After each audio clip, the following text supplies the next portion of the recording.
सद्बुद्धि, सन्मार्ग और कार्य का संकल्प देना। अडिग रहे विश्वास तुम पर, ऐसा अंतः कर देना। मेरे हृदय में आने में तुम्हें कोई संकोच न हो। हे गुरुदेव, मुझे नज़रों से दूर कभी न होने देना। हे गुरुदेव, मुझे नज़रों से दूर कभी न होने देना। नमस्कार, गायत्री चिंतन धारा के सतत प्रवाह में आपका स्वागत है। मित्रों, अपने एक युवा परिजन हैं, वो बहुत कुछ करना चाहते हैं। जाहिर है, युवा खून है, दुनिया को देख रहे हैं। मतलब कि जीवन के कई क्षेत्रों को देख रहे हैं, तो उन्हें लगता है कि प्रतियोगी परीक्षा देनी चाहिए, कैरियर बनाना है, व्यायाम करते हैं, खेलते हैं। तो ये सोच करके कि भाई अच्छी सेहत भी ज़रूरी है। फिर धर्म आध्यात्म भी उनको आकर्षित करता है, तो पूजा पाठ में भी समय देना चाहते हैं। और भी कई इच्छाएं होंगी, ज़रूर होंगी। खैर, बात यह है कि उनकी वर्तमान दिनचर्या में ये सब कुछ उन्हें एक साथ करना संभव नहीं लग रहा है। एक साथ करना संभव नहीं लग रहा, कहाँ कहाँ समय दें, ये समस्या होगी। तो वो पूछ रहे हैं, बताइए मैं क्या करूं, मैं इस परिस्थितियों में क्या कर सकता हूं, मुझको क्या करना चाहिए। तो बात एक ही है, करना तो बहुत कुछ चाहते हैं, पर समय की समस्या है। अच्छा, ये उनकी अकेले की नहीं है। जब ये प्रश्न आया तो हर परिवार में यही प्रॉब्लम है कि क्या करें, समय नहीं पुरता, है ना। बहुतों की समस्या है। तो गुरुदेव ने भी समय संयम की बात कही है ना। समय संयम की बात कही है कि आप 24 घंटे सभी के लिए होते हैं, तो उन 24 घंटे का सदुपयोग किया जाए, है ना। तो यानी जैसे धन कमाना होता है और खर्चे बहुत होते हैं, तो आदमी क्या है, बचा बचा के खर्चा करता है ना। वैसे ही अब धन नहीं है ना, तो लोग कर्ज ले लेते हैं, लोन लेके काम चलाते हैं। पर समय नहीं है तो कैसे करेंगे समय तो कोई लोन में मिलेगा नहीं। समय कैसे बढ़ेगा, समय कैसे बढ़ेगा, समय कैसे निकलेगा। तो ये आज की समस्या है और आज हम इसी पर चर्चा करने वाले हैं। सबके काम की चीज़ है, तो ज़रा ध्यान से सुनेंगे, है ना। मित्रों, हमारे परिवार और समाज में जहाँ हम रहते हैं, बच्चे स्कूल जाते हैं, बड़े काम पर जाते हैं, है ना। व्यक्ति का जो आसपास का माहौल होता है, तो उसी के अनुसार मन में उसकी इच्छाएं उत्पन्न होती हैं, है ना। अब मन की मांग है, मन जो देखता है वही पाना चाहता है। दिक्कत तब होती है जब मन अलग अलग क्षेत्रों में कई कई काम करने की मांग रखता है, बहुत सारी चीज़ें देखता है, तो सब करना चाहता है ना। तब ये स्थिति बनती है और आदमी कभी कभी झुंझला जाता है, इसको करूं कि उसको करूं, ये भी करना है, वो भी करना है, क्या करूं, कैसे करूं, समझ में नहीं आता, झुंझला जाता है। तो ये मन जो है उसका, ये उसको भड़काता है ना। मन भड़काता है बहुत सारी चीज़ें करने के लिए। अब इससे कुछ अच्छा तो नहीं होता, उल्टा टेंशन आ जाता है ना। टेंशन आ जाता है। इसमें पहली बात तो यह हमेशा ध्यान में रखें कि काम हो या ना हो, तनाव नहीं आना चाहिए, भड़का भड़की नहीं होनी चाहिए, है ना। प्रश्न तो युवक ने अपने फ्यूचर के लिए किया है, परंतु इस प्रश्न से उन सभी लोगों को, उन सभी दंपतियों को रास्ता मिलने वाला है जिन्हें अपनी गृहस्थी में पल भर की फुर्सत नहीं है। बहुत लोग कहते हैं ना, मरने को फुर्सत नहीं है। तो उन सभी के लिए ये वीडियो काम होने वाला है। तो थोड़ी देर के लिए शांति से कल्पना करके देखें, जो कहा जा रहा है उसको सुने, शायद आपको नया रास्ता मिले। अब जिस युवक का ये मूल प्रश्न है वो सोचे शांति से, ठीक है, शांति से सोचें। आज मान लो आपकी उम्र 20 वर्ष है ना। आज मान लो आपकी उम्र 20 वर्ष है। आज आप कैरियर, हेल्थ और पूजा पाठ 3 क्षेत्रों में काफ़ी कुछ करना चाहते हैं। तो आप अपने आप से पहला प्रश्न करें, जब आपकी उम्र 15 वर्ष की थी, तब भावी जीवन के बारे में आप क्या सोचते थे? 15 वर्ष की उम्र में, आज 20 साल है ना, तो 15 वर्ष की उम्र में आप क्या सोचते थे? जाहिर है उस समय आपके सामने ये समस्या नहीं थी, कोई और रही होगी, पर ये नहीं थी। इसमें से कोई एक आध समस्या हो सकती है, पढ़ाई की हो सकती है, हेल्थ की हो सकती है, कोई एक आध समस्या होती है। ये सारी समस्याएं तो अब हुई हैं 20 साल की उम्र में, 15 साल की उम्र में नहीं थी, तीनों नहीं थी। और फिर और 5 साल पीछे चले जाओ, 10 साल के थे तब, 10 साल के थे तब आप भविष्य के बारे में कुछ सोचते थे कि मैं बड़ा होकर कुछ ऐसा करूँगा या ऐसी करूँगी?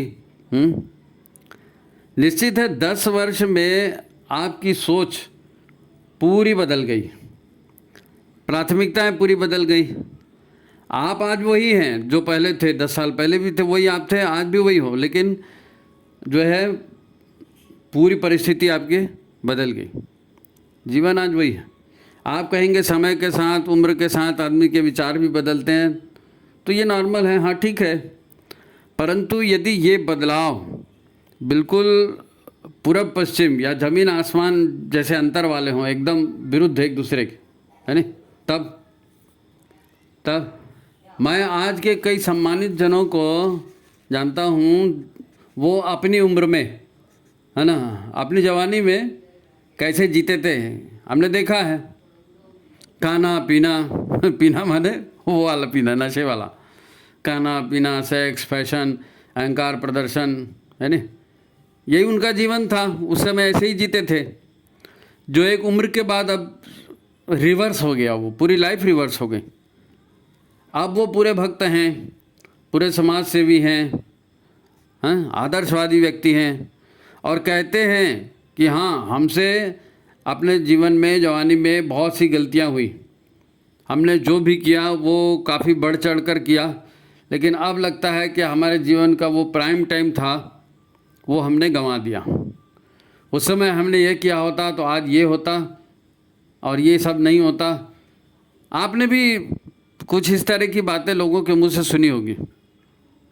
जब हम ये सोचते हैं कि मैं कहाँ कहाँ देखूँ, समय कैसे निकलेगा, तब आप ये मत सोचना कि वो बचपन था, हो गया।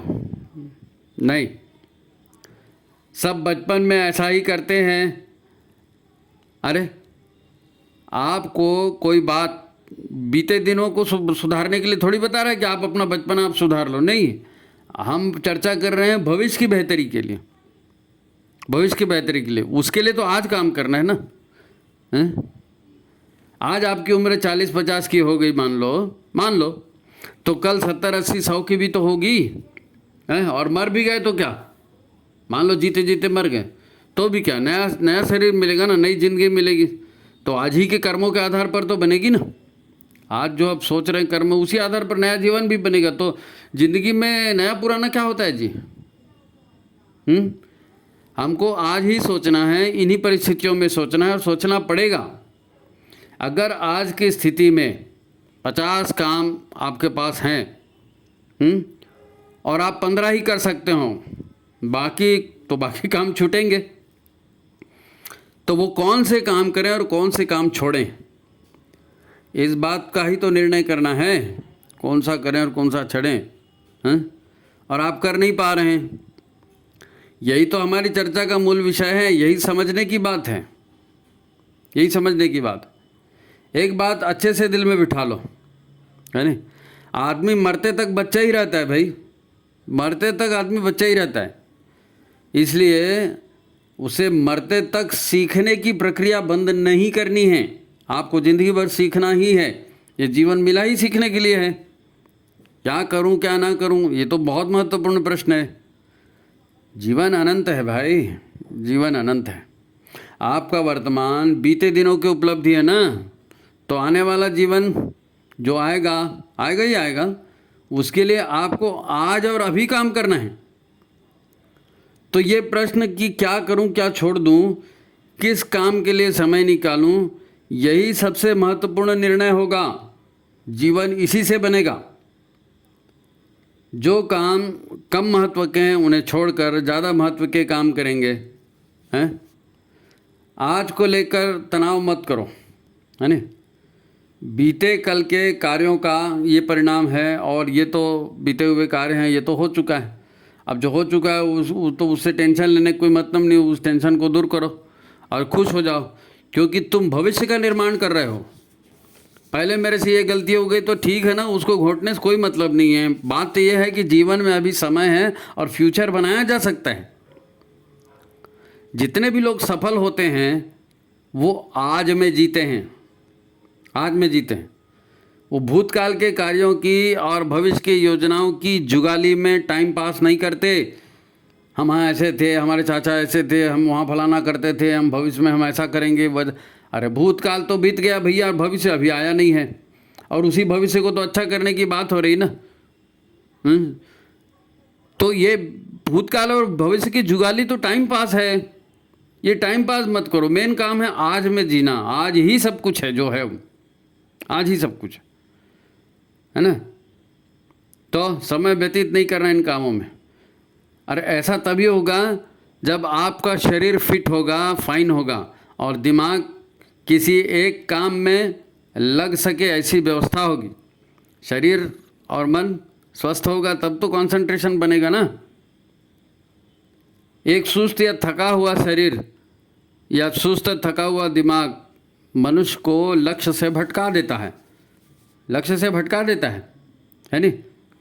अब लोगों की क्या बात है भाई, लोग थकते हैं कैसे, पेट की सफाई तक तो नहीं बनती भाई, पेट की सफाई में घंटों लगा देते हैं, और ढंग से पेट साफ नहीं होता तो वही नकारात्मकता मन और मस्तिष्क को भूतकाल में भविष्य के विचारों में उलझा देती। क्योंकि वर्तमान आपसे हो नहीं रहा है तो आप या तो भूतकाल में जाओगे या भविष्य में जाओगे। और सफाई नहीं हो रही है तो बुद्धि ठीक से काम नहीं करेगी, मन भी ठीक से काम नहीं करेगा। अब काम तो होता नहीं, तनाव और बढ़ते जाता है, और आदमी दूसरों को अपने परेशानियां बताकर और भी समय बर्बाद करता है। लोगों को बड़ी आदत होती है, मैं बहुत परेशान हूँ, मेरे साथ उसने ऐसा कर दिया, मेरे साथ। अरे तो ये सब बोलने से क्या होगा भाई, परेशानी दूर हो जाएगी। जिनको भी समय नहीं पुर रहा है वो शरीर और मन की सफाई का काम सबसे पहले करें, शरीर और मन की सफाई का काम सबसे पहले करें, है नहीं। ऐसे लोगों को नियमित प्रातःकाल लंबी सांसों का व्यायाम करना चाहिए, लंबी सांस लेने का, या प्राणायाम करना चाहिए, है नहीं। व्यायाम करना चाहिए, जरूर करना चाहिए, क्योंकि इससे ऊर्जा आएगी शरीर में, कषाय कल्मश कटेंगे, शरीर स्वस्थ होगा, मन स्वस्थ होगा, आंतरिक ऊर्जा बढ़ेगी। पूजा पाठ अगर आप करते हैं तो पूजा पाठ ऐसा होना चाहिए कि ज़्यादा समय भी न लगे, और इस दौरान हम ईश्वर से या गुरु से बात करना शुरू करें, बात करना सीखें।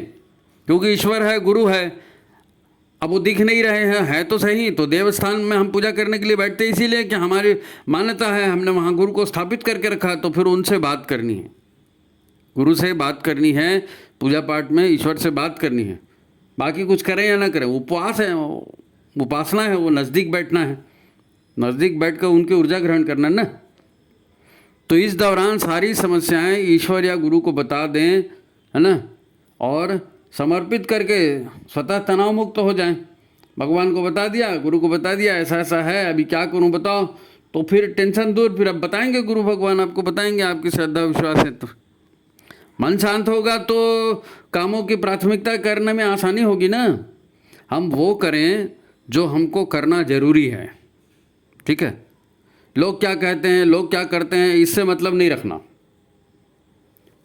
जब हमें जो है ये दर्शन चाहिए, है ना, तो बेहतर यही होगा, मार्गदर्शन चाहिए तो बेहतर यही होगा कि गुरुदेव के साहित्य से, गीता से, रामायण से, ऐसे जो सत साहित्य उससे मार्गदर्शन लें, उनको पढ़ें और उनको समझने की कोशिश करें, है नहीं।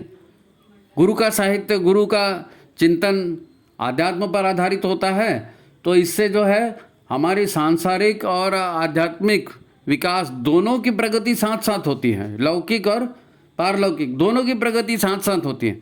अच्छा साहित्य है, ईश्वर या गुरु का मार्गदर्शन है, तो वो दो आयामों पर जीते ना, भौतिक जीवन भी है, हमारा आध्यात्मिक जीवन भी है, तो वो दोनों जीवन पर ये साहित्य प्रकाश डालता है। तो फिर जब इसको आप पढ़ेंगे, इसकी उपासना करेंगे साहित्य की, तो फिर क्या है, फिर फालतू के विचार आपके दिमाग में नहीं आएंगे। अभी आप लोगों से पूछेंगे ना, तो हर आदमी अपने ढंग से बात करेगा, तो किसकी बात मानोगे। तो गुरु बनाए ही इसीलिए कि गुरु की बात मानी जाए, है नहीं। मतलब मतलब ये कि बेसिक बात यही है कि पहले शरीर और मन को ठीक करें, क्योंकि काम इन्हीं से होना है। फिर हम यह तय करें कि अभी हमें सबसे ज़रूरी क्या है, और यह काम है ना हमारे दूरगामी लक्ष्य को कितना सपोर्ट करता है, दूरगामी लक्ष्य को कितना सपोर्ट करता है। क्योंकि आज तो ठीक है, कल का दिन भी तो निकलेगा ना। यदि आपको घर से बाहर जाकर 4-6 घंटे काम करने हैं और आपके पास 2 ही घंटे का समय है, मान लो 4-6 घंटे का काम और आपके पास 2 ही घंटे का समय है, तब आप कपड़ों के चुनाव में, बाल बनाने में, श्रृंगार करने में 1 घंटा लगा देंगे तो काम कैसे होगा? तो जो समय का वेस्टेज इधर उधर होता है उसको भी तो ध्यान देना पड़ेगा ना। या तो काम ही कर लो या मेकअप कर लो, ड्रेस देख लो, है नहीं, वो भी ज़रूरी है क्योंकि उससे भी, लेकिन एक लिमिट होती है ना, एक लिमिट होती है। धुले हुए कपड़े हैं, प्रेस किए हुए कपड़े हैं, अच्छे कपड़े हैं, आपने ही चुन के रखा था, ठीक है, जो कपड़े हैं उनको पहनो और चलो। क्या होगा? हर बार कोई मेकअप करके और कोई सौंदर्य प्रतियोगिता में जाना है क्या? अब कपड़ों 2 घंटे का टाइम है, वो 1 घंटा कपड़े ही पहनने में लगा दोगे तो कैसे करोगे? और काम का चुनाव भी ऐसा करो कि हमारे एक काम करने से हमारे दूसरे, तीसरे और चौथे काम की भी एक तरह से शुरुआत हो जाए। कनेक्टेड होते हैं ना काम, ये करेंगे तो उसके बाद वो होगा, अगर ये नहीं होगा तो वो भी नहीं होगा, वो नहीं होगा तो वो भी नहीं होगा, कनेक्टेड रहते हैं ना काम। तो पहले ये काम की शुरुआत करनी, ऐसे कामों का चुनाव पहले करना चाहिए कि हमने एक काम कर दिया तो 3 कामों के रास्ते और खुल गए उसी से, है नहीं। ऐसे काम को प्राथमिकता देनी चाहिए, समय कम है ना, उन कामों के लिए रास्ता साफ हो जाएगा, तो इसमें आगे चलकर टाइम वेस्ट नहीं होगा, है नहीं। अब काम शोबाजी या लोगों पर इम्प्रेशन जमाने के लिए नहीं करना है ना। ऐसा करने से समय बचेगा। फालतू के काम, शोबाजी के काम करके टाइम वेस्ट करने क्या मालूम, आप किसी को भी इम्प्रेस करो पीठ पीछे तो वो गाली ही देगा ना, वो आपको ही बुरा भला कहेगा। तो दूसरे को इम्प्रेशन में लाने की कोशिश मत करो, अपना काम बेहतर करने की कोशिश करो, समय बचेगा, है ना। आपको मन भी हल्का होते जाएगा, जैसे जैसे काम संपन्न होगा ना तो अंदर में पॉजिटिविटी बढ़ती है, और जितने काम पेंडिंग रखोगे उतनी अंदर में निराशा, निगेटिविटी बढ़ती है। काम होते जाएगा तो उत्साह बढ़ेगा। सफलता तो सबसे बड़ा टॉनिक होता है ना। आत्मसम्मान वगैरह मामूली बातें हैं, है नहीं। बड़ी बात यह है कि सफलतापूर्वक काम करना, और इसी काम का इंप्रेशन बनता है कि देखो उसने ये कर दिया, है नहीं। स्वास्थ्य अच्छा रहे, मन प्रसन्न रहे, सेवा भावना बनी रहे, हैं, इससे और अच्छा इंप्रेशन क्या होगा? इससे बढ़िया इंप्रेशन बनता है। जैसे भाई ने जो प्रश्न किया ना कि मैं कैरियर बनाना है, तो यहाँ यह ध्यान देने वाली बात है कि अपनी प्रकृति और अपने स्वभाव के अनुसार काम का चुनाव करेंगे। हमारी प्रकृति, हमारा स्वभाव क्या है हमको मालूम है, उसके हिसाब के, उसके अनुकूल यदि काम का चुनाव करेंगे तो सफलता भी सहज मिलेगी ना, है। अनजान विषय कोई दूसरा विषय होगा तो फिर उसको समझने सीखने में टाइम लग जाएगा, है ना। हमारे 3 विषय जीवन में प्रमुख होते हैं, 3 विषय जीवन में प्रमुख होते हैं, आप किसी भी क्षेत्र में रहें। एक है घर परिवार, दूसरा है पैसा, और तीसरा है भविष्य का लाभ। तो कोई भी चुनाव करें इसमें इन तीनों चीज़ों को तो ध्यान देना पड़ेगा ना, घर परिवार, पैसा और भविष्य का लाभ, भविष्य में क्या बेनिफिट मिलेगा, तो इनका ध्यान रखें और फिर ऐसे कामों का चुनाव करें। जीवन में तनाव की नौबत नहीं आनी चाहिए।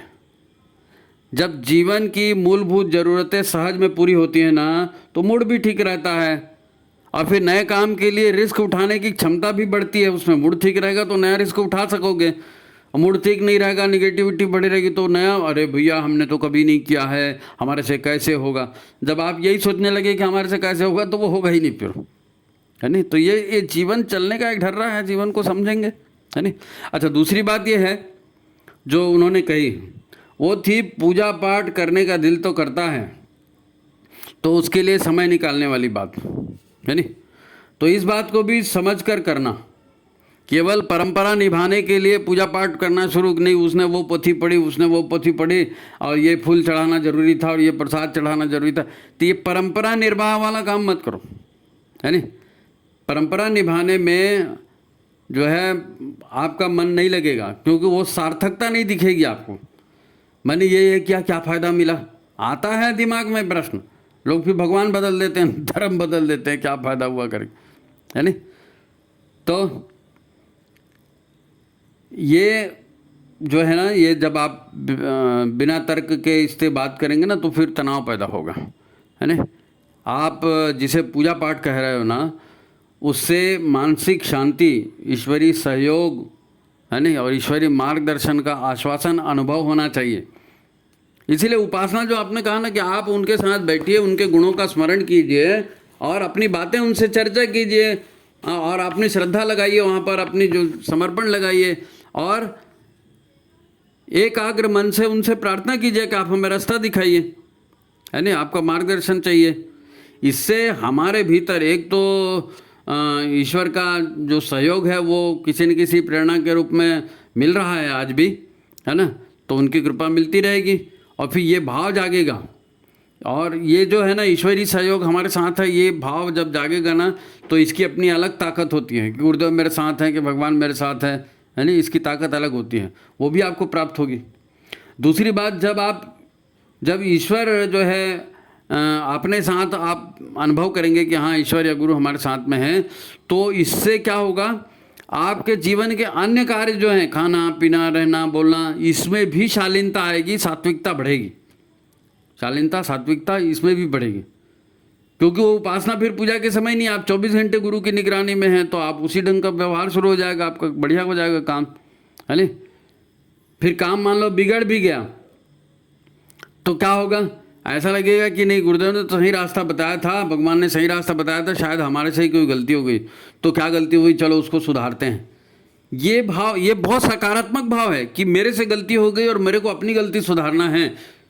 नहीं तो नकारात्मक व्यक्ति को तो अपनी गलती दिखती ही नहीं। जब आप सही ढंग से उपासना करेंगे, गुरु से बात करेंगे, परमात्मा से बात करेंगे, 24 घंटे उनको आसपास अनुभव करेंगे, तब ये चीज़ आएगी कि अपनी गलती दिखेगी और आप उसको सुधारोगे, है नहीं।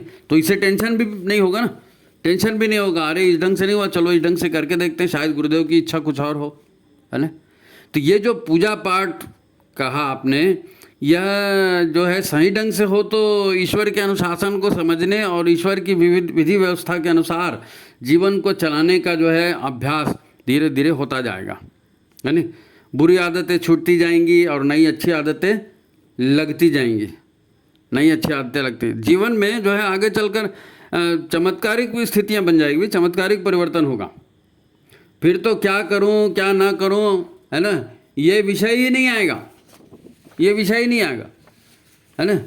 फालतू के प्रदर्शन वाले, फैशन वाले, ये सारे काम धीरे धीरे छूट जाएंगे और ईश्वर या गुरु के संरक्षण, ईश्वर या गुरु की प्रेरणा से आदमी जो है जीवन को एक बड़ा लक्ष्य भी जीवन में तय कर सकता है और बड़े लक्ष्य के लिए प्रयास भी कर सकता है। उसको मालूम है गुरु मेरे साथ है, गुरु ने कहा है तो होगा, चलो करते हैं।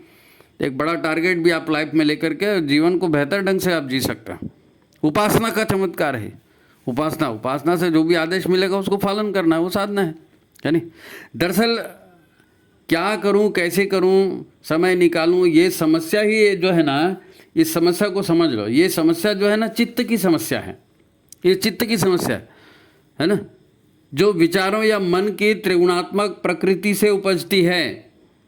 हम आहार क्या कर रहे हैं, किससे मिल रहे हैं, क्या बात कर रहे हैं, क्या पिक्चर देख रहे हैं, कैसी परिस्थितियों में गुजर रहे हैं, हमारे आसपास क्या हो रहा है, ये सब पूरा प्रकृति की घटना है ना। तो यह प्रकृति हमारे शरीर की प्रकृति को प्रभावित करती है, हमारे विचारों को प्रभावित करती है। इसी को कहा गया है कि ये काहे की समस्या है, चित्त की समस्या। अब इसके पीछे आहार विहार, संगत, घर का वातावरण, है ना, ये सब कारण होता है ना। तो हम आध्यात्मिक जीवन शैली से जितना दूर जाएंगे समस्याएं उतनी बढ़ेंगी। एक तो आज के हमारे भौतिक जीवन में चित्त को अशांत करने वाले जो है ना, स्वार्थ को और प्रतिद्वंदिता को बढ़ाने वाले तत्व प्रचुर मात्रा में लाइफ में है, समाज में। जहाँ देखो स्वार्थ और जहाँ देखो प्रतिद्वंदिता, कंपटीशन, तो इन सब में क्या है कि चित्त को चंचल करना, चित्त को अशांत करने वाला तत्व है ये। वैसे आज ना तो समय की कमी है, ना साधनों की कमी है, बिल्कुल कमी नहीं है, ना समय की ना साधनों की। जिस हिसाब से हर काम के लिए हमारे पास मशीन है ना, कपड़ा बनाने की मशीन है, कपड़ा धोने की मशीन है, खाना बनाने की मशीन है हैं, चटनी पीसने की मशीन है, गाड़ी है, मोबाइल है, ये सारी मशीनों ने हमारे जीवन को कितना सरल बना दिया है, कितना सरल बना दिया है, हमारा समय कितना बच रहा है, और फिर भी हमारे पास समय नहीं है। तो क्या मतलब है इसका? तो हमारे आसपास इतना सरप्लस समय होना चाहिए था, लेकिन वो समय नहीं है। हाँ, बढ़ती हुई महत्वाकांक्षा बोलते हैं ना, बढ़ती हुई महत्वाकांक्षा और बढ़ती हुई अधिकार की भावना, उसी ने ये पूरा तांडव बचा के रखा है। मेरे को ये मिलना चाहिए, ये मेरा अधिकार है, ये मेरी राइट है, उसने ऐसा क्यों नहीं किया, अब बड़ा आगे चल के मैं ये करूँगा और मैं वो करूँगा। ये सब आपके अंदर में तनाव पैदा करने वाले और आपकी ऊर्जा को भटकाने वाले तत्व हैं। जब हम बहुत सारी चीज़ें एक साथ चाहते हैं तो चित्त शांत कैसे रहेगा जी? हर सफलता की कीमत चुकानी पड़ती है, हर सफलता की कीमत चुकानी पड़ती है। ऐसी हो जाएगा बोलने से? इसी से तो प्रश्न उत्पन्न होता है कि क्या करूं, कैसे करूं, समय कैसे निकलेगा। तो इतना सारा काम किसने कहा था उल्टा सीधा इकट्ठा करने के लिए? छटनी करो उसमें। सहायक लोग हों, सहायक वातावरण हो, तो सहायक लोग आपको कैसे मिलेंगे, सहायक वातावरण कैसे बनेगा? अगर सहायक लोग होंगे, सहायक वातावरण बनेगा, तो आपका काम सरल होगा ना। तो स्थिति को समझना, परिवार या समाज जहाँ भी हम काम करते हैं, तो हमारे जैसे और भी तो लोग हैं ना उसमें, परिवार में और भी लोग हैं, समाज में और भी लोग हैं, तो उन सभी के अपने अपने लक्ष्य हैं। आप ही की तरह वो भी जो है सब जल्दी में हैं, आप जल्दी में हो, वो भी जल्दी में है, तो कौन किसको सहयोग करेगा? सबको अपनी अपनी पड़ी है। कौन किसको सहयोग करेगा?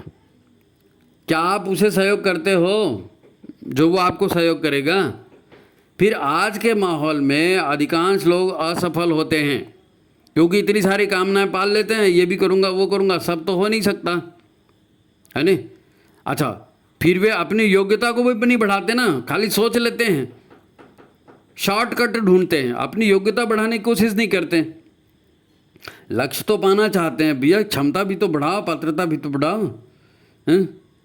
जब उन्हें अपना लक्ष्य नहीं मिलता तो फिर क्या होता है? जीवन में आ जाता है फ्रस्ट्रेशन। और हमारे समाज में जो है ना, ये फ्रस्ट्रेटेड लोग जो हैं, ठुकराए हुए लोग है नहीं, दिन दुखी ठुकराए हुए, ये गम के गाने वाले, मेरा जीवन कोरा कागज रह गया, ऐसे लोग बहुत हो गए हैं। अब इसकी उसकी आलोचना करेंगे, इसकी उसकी निंदा करेंगे, हैं, अपने आप को अच्छा बड़ा भी दिखाना चाहते हैं, काम कुछ करते नहीं हैं, तो दूसरे की निंदा करके फिर खुद बड़ा बनते। पूरा समाज इसी गंध में फंसा है ना। और आदमी हर जगह अकेलापन अनुभव करता है, परिवार में कोई साथ देने वाला नहीं, समाज में कोई साथ देने वाला नहीं, मेरी बात समझने वाला कोई नहीं। यही तो दर्द है ना लोगों को, इसी से सब परेशान है। इसलिए गुरुदेव ने सूत्र दिया है, गुरुदेव ने सूत्र दिया है कि भाई हम ऐसा काम करें कि हमारे काम के साथ लोगों का भी फायदा हो, हम आध्यात्म में जाएं और अपना जीवन तय करें, आध्यात्मिक शक्तियों की जो है प्राप्त करने की कोशिश करें, मन को शांत रखने की कोशिश करें। एक व्यक्ति अगर अच्छा बनता है तो एक परिवार को अच्छा बनाएगा, है नहीं, और एक परिवार अगर अच्छा बनेगा तो वो समाज में एक उदाहरण बनेगा। देखो, जब आप नाम, यश, धन या भौतिक साधनों पर जोर देते हैं ना, तो अनजाने ही आप कई लोगों की आंखों में खटकने लगते हो। कई लोगों की आंख में खटकने, इसका नाम बढ़ रहा है जी, इसका पैसा बढ़ रहा है जी, तो जो फ्रस्ट्रेटेड लोग हैं, जिनको नहीं मिला है, उनकी आंखों में चुभन चालू हो जाती है और टांग खींचना शुरू करते, बोलते ना कोई ज़रा आगे बढ़ा तो टांग, यही है ना। तब क्या होता है कि टाइम बे टाइम जो है विवाद खड़े होते रहते हैं लोगों से, क्योंकि जिसको कुछ नहीं करना है वो झंझट करेगा आपसे। जब आप भौतिक के साथ साथ आध्यात्मिक विकास या आध्यात्मिक गुणों का विकास पर भी ध्यान देते हैं, तब क्या होगा? तब मन को शांत रखने में आप सफल होंगे। फिर लोगों को भी लगता है कि हाँ, ये आदमी शांति से बात करता है, बात सुनता है, ये आदमी ठीक है, और फिर वो आपसे उम्मीद करने लगते हैं कि आप उनकी बात भी सुनेंगे, उनकी बात भी समझेंगे, उनकी सहायता करेंगे। तो फिर परिवार में, समाज में आपके प्रति जो है विश्वास का माहौल बनेगा। धीरे धीरे विश्वास का माहौल बनेगा। आध्यात्मिक जीवन देखो बो और कांटों वाला है। जैसे जैसे आप इस रास्ते पे जाओगे ना, वैसे वैसे उपलब्धियां मिलती जाती हैं। नोट पैसे की बात मैं नहीं कर रहा हूँ, समाज में जो है सार्थकता, जीवन की सार्थकता जो है वो बढ़ते जाती है। इसलिए हमारी जो है संस्कार पद्धति में वो एक सूत्र है ना, कौन सा संस्कार है उसमें सूत्र दोहराया जाता है। हाँ, सूत्र दोहराइए, महत्वाकांक्षाम सीमितम विधास्यामि। हाँ, वो जन्मदिन संस्कार, महत्वाकांक्षाम सीमितम विधास्यामि। हम अपनी महत्वाकांक्षाओं को सीमित करेंगे। तो ये आत्मिक या जो है आध्यात्मिक विकास जो है ना, ये जीवन की धारा में बड़ा क्रांतिकारी परिवर्तन ला देता है। जीवन की बड़ा ये उपासना साधना, जो उपासना की बातें बताई ना, ये मैंने कहा ना, परंपरा वाली बात मत करो आप, सार्थकता वाली बात करो। रिजल्ट निकलना चाहिए, यानी उपासना है तो भाई गुरु तो अब मिलेंगे नहीं, तो उनका साहित्य थे, वो साहित्य से मार्गदर्शन लो, उस पर चिंतन मनन करो, है ना। जब कोई सीधा सच्चा व्यक्ति जो है ना आपको परेशान दिखेगा, तो आप जो है फिर उसकी सहायता करने का आपका मन होगा, क्योंकि आपके अंदर में आध्यात्मिकता बढ़ रही है, आपके अंदर में शांति आ रही है, चित्त शांत हो रहा है, आप सब कुछ चीज़ को समझ रहे हैं। तो फिर आपको भी लगेगा कि अरे यार सीधा सच्चा आदमी है, बेचारा परेशान है, चलो इसकी हेल्प कर देते हैं। और ये छोटा सा परिवर्तन जो है ना, दूसरे की मदद करने का, ये एक बहुत बड़ा परिवर्तन है। ये एक बहुत बड़े परिवर्तन की शुरुआत है। ये जो प्रक्रिया आपको अभी बताई गई है, शुरू से लेकर अभी तक, इसी में आपको अपने प्रश्न का उत्तर स्वयं ढूंढना है कि संसार में क्या चल रहा है, मेरी ज़िंदगी क्या चल रही है, लोग किस प्रकार से जी रहे हैं, बचपना क्या, जवानी क्या, किस समय क्या इच्छा हुई, कैसे करना चाहिए, ये सारी बातें अपन ने चर्चा की ना। क्योंकि मन है ना, तो इसमें काल समय परिस्थिति के हिसाब से तरह तरह के विचार उत्पन्न होते रहते हैं। इनमें से अपना रास्ता निकालना है, और वो रास्ता ठंडे दिमाग से खुद ही सोच कर निकालना पड़ेगा। सबकी परिस्थिति एक जैसी नहीं होती, सबकी समस्या एक जैसी नहीं होती, तो समस्याओं को समझने का आपके पास मादा होना चाहिए, उसके लिए ज्ञान होना चाहिए, है ना। उसके लिए गुरु का संरक्षण, ईश्वर का संरक्षण, जो बातें बताएंगी ये पूरी रहेंगी तो आपकी पावर बढ़ते जाएगी, है ना। अच्छा, आपको क्या लगता है, अभी हमने आपसे कहा, क्या ये हमने अपने मन से कहा? क्या आपने सवाल किया और हमने भाषण दे दिया, हमने अपने मन से कहा? नहीं, ये बातें हमने अपने मन से नहीं कही, ये बातें हमारे मन से नहीं, ये सार संक्षेप हमने कहा आपसे। काहे का सार संक्षेप कहा? योग यज्ञ पद्धति का। और छोटी सी किताब आती है ना, योग यज्ञ पद्धति, उसमें आता है उपासना साधना आराधना। तो ये उपासना साधना आराधना का हमने सूत्र बताया आपको, ये कोई हमारे दिमाग की उपज नहीं है, ठीक है, हैं? गुरु का मार्गदर्शन है, गुरु का मार्गदर्शन है। उपासना करेंगे तो गुरु का मार्गदर्शन मिलेगा। अपने जीवन को संयमित करेंगे गुरु के आदर्शों के अनुसार, तो ये आपकी साधना हो जाएगी, है नहीं। और आत्मविकास में लगेंगे, अध्यात्म के मार्ग पर चलेंगे, तब तो धीरे धीरे सब कुछ बदलने लगता है। ये जो सेवा का भाव मैंने कहा ना, ये यज्ञ भाव इसी को कहते हैं। यज्ञ रूप प्रभु हमारे भाव उज्ज्वल के, ये इसी से है ना। तो यज्ञ भाव या आराधना के भाव यहीं से उभरने शुरू होते हैं। तो जो मांग रहा है, जो मुसीबत में है, वो देने वाला बन गया। यहाँ पे जो मांग रहा है, जो मुसीबत में था, जिसको समझ में नहीं आ रहा था मैं क्या करूं, वो दूसरों की समस्या सुलझाने में लग गया। ये चमत्कार है। यही तो दीप यज्ञों की मूल प्रेरणा है। दीप यज्ञ जो है माता जी को बड़ा प्रिय था, और माता जी ने ही दीप यज्ञ को नाम देकर के क्या कहा? युग यज्ञ, युग यज्ञ। क्योंकि आने वाला जो ये जो समय है, अब उस समय माता जी ने आने वाला कहा था, लेकिन अब वो समय आ चुका है। हम जिस समय में आज जी रहे हैं, ये समय जो है ना, ये विज्ञान का समय है। यहाँ आप जादू मंत्र वाली और ईश्वरवाद वाली बातें बोलेंगे तो नहीं, यहाँ कार्य और कारण आपको समझाना पड़ेगा। सबके दिमाग में विज्ञान ने घर करके रखा है। हर आदमी पूछेगा क्या होगा जी, कैसे होगा जी, तो आपको उत्तर उससे देते बनना चाहिए। तो आपको खुद को उन सूक्ष्म शक्तियों का परिचय होना चाहिए जो जीवन को बदलते हैं। और दीप यज्ञ में यही प्रेरणा दी गई, इसीलिए उसको युग यज्ञ कहा है। छोटा सा उसमें कर्मकांड है, छोटे से साधन हैं, लेकिन बड़ी महत्वपूर्ण प्रेरणा है, बड़ी महत्वपूर्ण प्रेरणा है। तो माता जी की जन्म शताब्दी मना रहे हैं, दीप यज्ञ को फिर से उसी पावर के साथ चलाना है। आपके जैसे और भी कई लोग हैं, उनको भी समझ में नहीं आता कि कैसे समय निकालूं, है ना। तो उनको बताना है कि जीवन में सफलता क्या होती है, स्थायी सफलता क्या है, जीवन कितना बड़ा है, अनंत जीवन की यात्रा है। तो खाली क्षणिक सफलता तो है, छोटी सी चीज़ को देखोगे बाद में फिर पछताओगे तो क्या मतलब है। तो अपने ही जीवन में अपने ही कामों से हम खुद पछताएं तो ये तो अच्छी बात नहीं है ना, ये अच्छी बात नहीं है। तो ये आज की बात हो गई, और मैं समझता हूँ आपको उत्तर भी मिला होगा कि क्या करूँ, कैसे समय निकालूँ, है ना। तो बहुत सारे ऐसे लोग होंगे जिनकी ये समस्या होगी, तो आप खुद इसको पढ़िए और लोगों को भी बताइए, पढ़ाइए। गुरु पूर्णिमा हो गई है, गुरु का संदेश यही है, उपासना साधना आराधना में जुट जाओ, है ना। माता जी की जन्म जयंती मना रहे हैं ना, अखंड ज्योत की जन्म जयंती, तो ये काम आएगा। और ठीक है, फिर चैनल को वही लाइक कीजिए, शेयर कीजिए, सबको पहुंचाइए, है ना। तो ठीक है, सभी को प्रणाम। आज की बात यहीं समाप्त करते हैं। नमस्कार।